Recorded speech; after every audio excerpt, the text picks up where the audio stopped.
Bon, je vais être honnête, quand j'ai commencé à vouloir me construire un système de prise de notes, j'aurais adoré avoir vu cette vidéo d'abord. Mais avant cela, je me présente.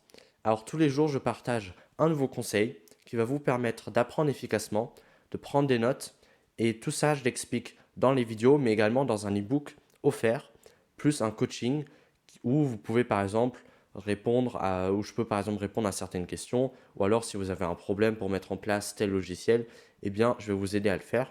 Donc n'hésitez pas à télécharger ça, c'est gratuit.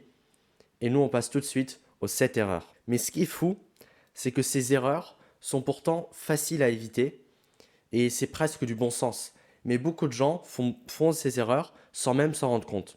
Donc sans plus tarder, on commence. Pour la première erreur, c'est de ne rien apprendre.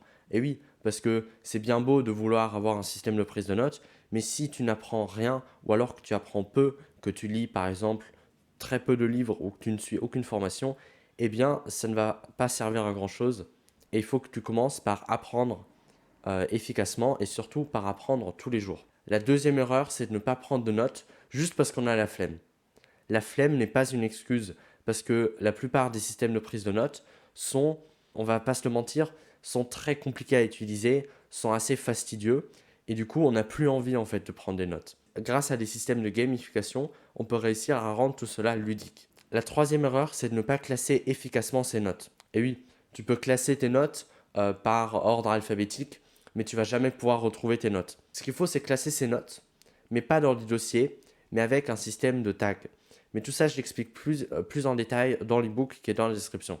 La quatrième erreur, c'est de prendre ses notes à l'arrache en se disant ouais, tant pis, je vais retrouver ça un moment. Non, finalement, on finit par avoir une pile comme ça de notes, alors qu'on pourrait très bien les noter efficacement sur l'ordinateur et de ne pas juste prendre des notes à l'arrache et de ne plus savoir où est-ce que vous avez mis telle ou telle note. Ah, le pire, c'est les gens qui classent dans plusieurs dossiers la même note. Ça n'a aucune utilité, tu vas jamais pouvoir retrouver tes notes, tu vas juste surcharger ton ordinateur. La cinquième erreur, c'est de ne rien appliquer. Et oui, parce que c'est bien beau de par exemple lire un livre qui va nous dire d'effectuer telle action, mais si après on ne fait aucune action, eh bien, même si vous avez pris des notes, eh bien, vous allez rien faire, votre vie va juste stagner et rien ne va changer.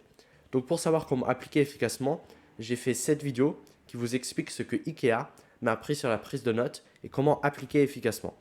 Donc vous pouvez regarder cette vidéo dans la description ou dans le i juste ici. Et enfin, la dernière erreur, c'est de trouver ça chiant. C'est de ne rien gamifier, de se forcer à prendre des notes. Et la plupart des gens se forcent à prendre des notes juste pour se dire ouais, je vais pouvoir retrouver la note. Non, il faut que ce soit ludique, il faut que ce soit amusant. Parce que tu ne peux pas tenir un bon système si ce système ne t'amuse pas. Mais ne t'inquiète pas, pour que ce soit amusant, il y a tout un tas de techniques que tu peux utiliser. Mais évidemment, ces techniques, j'ai pas envie de les partager à tout le monde comme ça sur YouTube.